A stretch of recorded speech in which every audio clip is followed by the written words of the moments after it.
All right, welcome guys. We're moving on to section 7.5. In section 7.5, we are still trying to prove that two triangles are similar.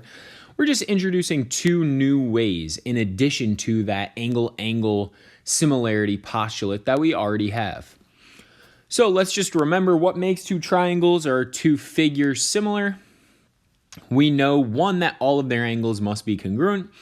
And then we also know that their sides must be in proportion. So what does that mean? If triangle ABC is similar to triangle DEF, well, we know corresponding angles must be congruent. So A to D, B to E, C to F. And then we also know that those corresponding sides must be in proportion. So the ratio from one triangle to the other triangle is consistent between all of the side lengths. All right. So this first new way that we have, again, this is in addition to angle-angle, we have SAS similarity. All right, SAS similarity. Again, that's side, angle, side. So it's going to involve two pairs of sides as well as one angle. And that angle is going to be the angle included in between the two sides. So for this, you need to have one pair of congruent angles, and then you need to know that both of the sides forming that angle are in proportion.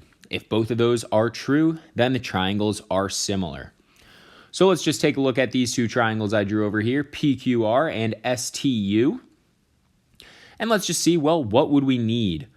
So let's say if we already know that angle Q is congruent to angle T, then we would also need to know that this side, PQ over ST, is equal to QR over TU.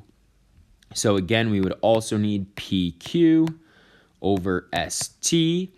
That's one ratio of corresponding sides, and that has to be equal to QR over TU. So if both of those are true, then we can say that the two triangles are similar. So PQR is similar to triangle STU. All right, and let's take a look at one more. We got the SSS similarity. That is just saying if all three sides are in proportion, then the triangles must be similar.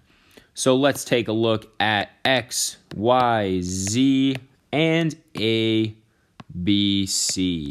A, B, C.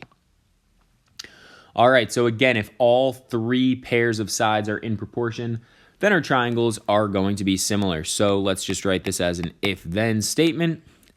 If XY over AB equals YZ over BC equals XZ over AC, well, then we know that the two triangles are similar. Then triangle XYZ is similar to triangle ABC.